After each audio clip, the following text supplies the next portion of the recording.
All right, Shalom, Shalom. Yasharala Shabeta Yaradan with the Sutter Return, located here in Chicago. And I want to start out by giving all praises. Call Halal Yimla, Yahweh Bashem, Yahweh Shai Bashem, Rakakwadash. Double honors to the apostles and elders of Great Millstone. Shalom to the Akim scattered throughout the four corners, preaching his word and truth and sincerity with discretion and discernment. And Shalom to the Akim and the few Agawad and the children who might be tuning in too though. So yeah, expose Esau Edom, man, as the wicked of the Bible, man. You know, evils have been multiplied throughout the earth since this man came into power. Since the so-called white man came into power and started to conquer and colonize, evils was multiplied throughout the earth. And this man took over the whole world. The scriptures tell you, Job 9:24, the earth is given into the hands of the wicked. So the Most High, he gave this nigga the whole earth. So Isaiah 26:10 say, let favor be showed to the wicked. Yeah, this nigga, the Most High showing him favor right now because he got the whole world on his hand. It say, let favor be shown to the wicked, yet will he not learn righteousness. In the land of uprightness will he deal unjustly, and will not behold the majesty of the Lord. So yeah, this nigga is in opposition to the Most High. He is an adversary. He's the enemy. He opposes everything that the Most High set up for righteousness, man. He will not learn righteousness. He got the whole world in his hand. He got access to all the Bibles, all the ancient scrolls and manuscripts and writings, ancient artifacts to prove and validate the stories of the Bible. Yet he got motherfuckers believing the Big Bang Theory. You know what I'm saying? And the definition of science means to know. So his science is false because he don't know shit. A theory is just opinionated. So this nigga just gonna be himself. He's gonna be wicked, man. Alright, this is the book of First Maccabees, chapter 1 and verse 1, and say, and it happened after that Alexander, Alexander the so-called great, son of Philip the Macedonian, who came out of Chittim, who came out of the land of Chittim, had smitten Darius, king of the Persians and Medes, and it say that he reigned in his stead the first over Greece. It say, and made many wars and won many strongholds and slew the kings of the earth. So this is Alexander the Creep. All right, it's going into how the first so-called white man, the first Edomite, took over well, he's not the first Edomite, but he's the first Edomite who went forth conquering and colonizing, man. So it say, verse 7, so Alexander reigned 12 years and then died, and his servants bear rule, every one in his place. So after he died, you know, his homies, mainly those four generals, um, took on his rulership.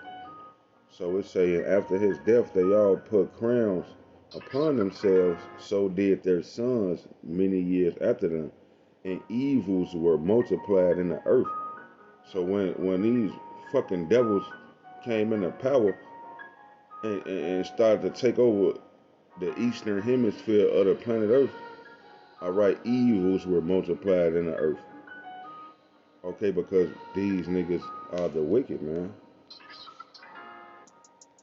Second Thessalonians chapter 2, um, in verse 3, it say, let no man deceive you by any means, for that day shall not come, except there come a falling away first, and that man of sin be revealed, the son of perdition, who opposeth and exalteth himself above all that is called God, or that is worshipped, so that he as God sitteth in the temple of God, showing himself that he is God. And you go to every fucking black church on the corner, they got a picture of fucking Jose Cuervo on the wall, and people drunk off of this man's philosophies and doctrines. So he sit in the temple showing himself to be God. Esau Edom. If you go, what's that, the 16th temple in Vatican City, I believe. and you look at the top of the dome of the 16th chapel, I think it was Michelangelo, David, or Leonardo da Vinci. One of them niggas painted the Most High Yahweh as a Edomite man with a little ass shrimp rod, touching fingers with Edomite. I believe it was supposed to be King David. So that's blasphemy, man. That's a filthy, wicked lie that you can't come back from.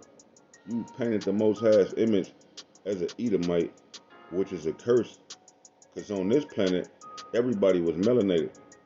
In the beginning, we come from Adam. Adam come from the dirt. We was all melanated. To have no melanin is a curse. You a leper. They call it vitiligo. So this man is a cursed people. And he said the Most High was like that. So he can't come back from that. That's the blasphemy, the unforgivable sin that the Bible speaks of. The so-called white man can't get no repentance because he overly did his shit. All right, so jump down, um, jump down to verse 8. It say, and then shall that wicked be revealed. Yeah, we exposing the wicked, Esau Edom, and then shall that wicked be revealed, whom the Lord shall consume with the spirit of his mouth, and shall destroy with the brightness of his coming. See, right now we destroying this nigga with the spirit of the mouth of the Lord, man, because the Most High speak through his men, his prophets. So we exposing this nigga, and the Most High say he shall destroy with the brightness of his coming. So when Yahweh shall come on them chariots with that pure power, that white horse, which that white represents purity, and that horse represents power, like horsepower. Yahweh Shai coming back with that glory. He gonna be so bright on fire. He gonna consume this man with the brightness of his coming, and that's what we hoping for and waiting for. All right, but here you go the point. In verse 9, it say, even him who is coming is after the working of Satan with all power and signs and lying wonders. So yeah, this nigga is coming at us with the workings of Satan with all powers and lying wonders. He been doing it since the beginning of time.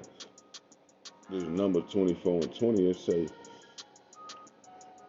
and when he looked on Amalek, he took up this parable and said, Amalek was the first of the nations, but his latter end shall be that he perish forever.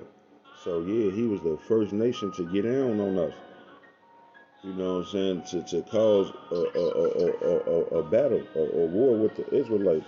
I got the account right here. Exodus 17 and 8 say, then came Amalek and fought with Israel and Rephidim.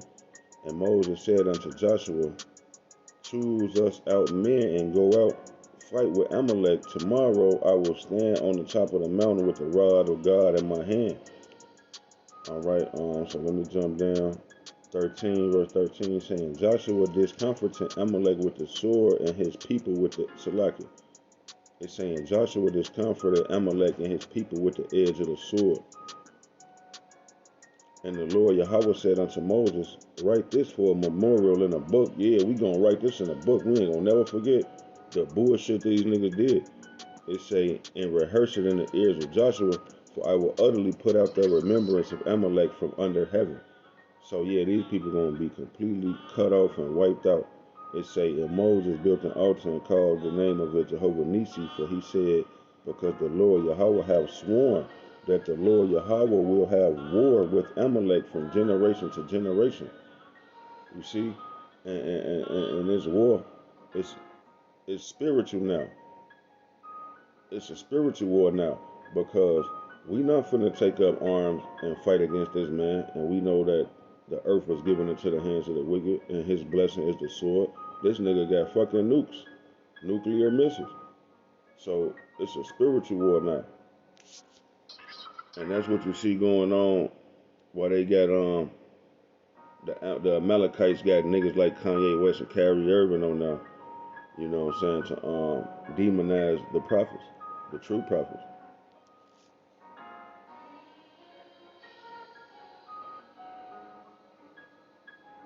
All right, so I got another account right fast, man.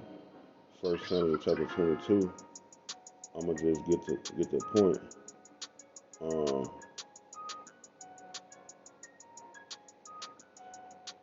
yeah, it's right here.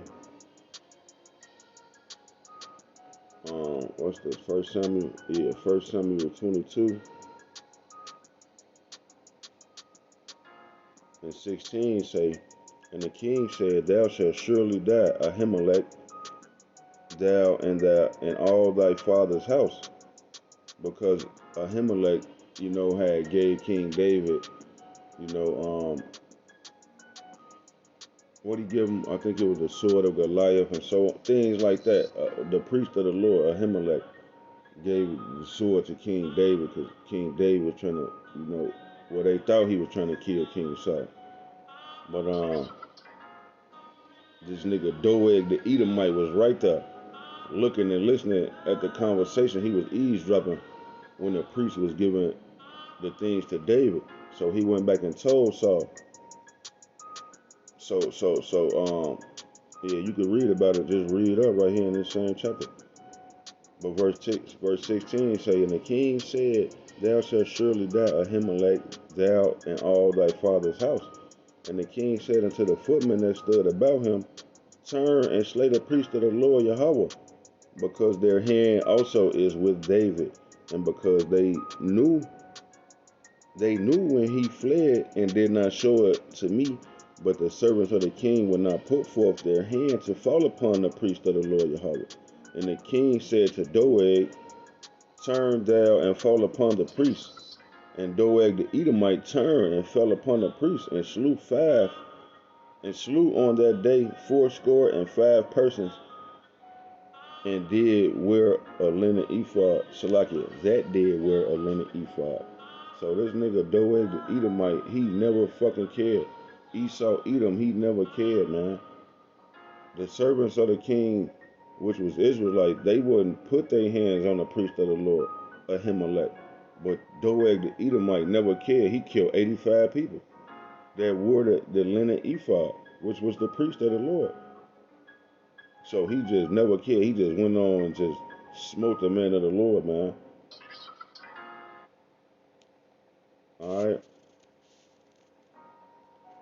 And the same thing with this nigga Haman, man. Esther chapter 7 and verse 3. Straight to the point, man. Then Esther the queen answered and said, If I have found favor in thy sight, O king, and if it please the king, let my life be given me at my petition, and my people at my request. For we are sold, I and my people, to be destroyed, to be slain, and to perish.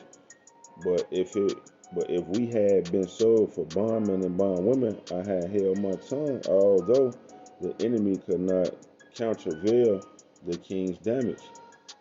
Then the king Ahasuerus answered and said unto Esther, the queen, Who is he, and where is he that durst presume in his heart to do so? And the king, verse 7, chapter 7, verse 6, it's saying, Esther said, The adversary and enemy is this wicked Haman. Then Haman was afraid before the king and the queen. So yeah, Haman the Edomite, man. All right. She called that nigga Satan, man. She called him the adversary, the enemy. Cause this nigga got his pennies in a bunch, cause Mordecai wouldn't bow down when he walked past and silly shit, man. This nigga Esau got a God complex. Alright, Matthew 2 and 16. Then Herod, when he saw that he was mocked of the wise man, was exceeding wroth, and sent forth and slew all the children that were in Bethlehem and all the coast thereof, from 2 years and under, according to the time which he had diligently inquired of the wise men. So yeah, this nigga had his pennies in a bunch. He didn't want to lose his kingdom, his power seat, because he thought Yahweh Shah was gonna come take his ass down. And he went and killed every child, every male child in Jerusalem, 2 years and under, to try to kill the Messiah, man, the anointed one. So yeah, I read them three accounts just to show you that this nigga Esau never cared, man. Oh yeah, matter of fact, going back to First Maccabees, um, after I said evils was multiplied in the earth, verse 10 say, and there came out of them a wicked root, Antiochus or Antiochus, tomato, tomato, a wicked root named Antiochus, surnamed Epiphanes, son of Antiochus the king, who had been in hostage at Rome, and he reigned in the 137th year of the kingdom of the Greeks. So yeah, if I'm not mistaken, I believe this was Antiochus who put this mother and her seven sons through tortures and torments because they wouldn't eat pork. All right. So it say Second Maccabees 7:1, and it came to pass that seven brethren with their mother were taken and compelled by the king against the law.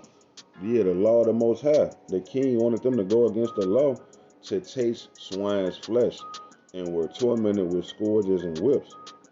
You know what I'm saying? And he ultimately put, these people to death, this mother and her seven sons, because they wouldn't eat pork, man. He just wanted us to defile ourselves and defy the Lord's laws, man.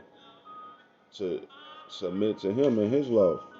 You can read about that. Second Maccabees 7:7 is a heavy chapter, man.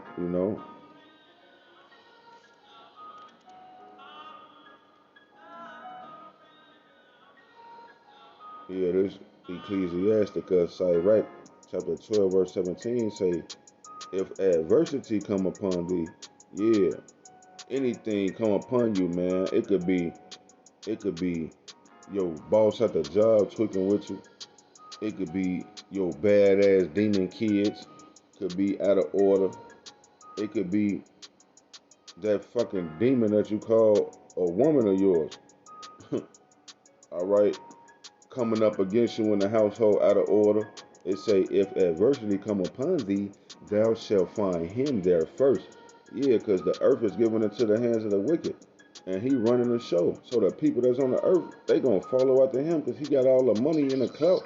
Everybody wanna be like the so-called white man.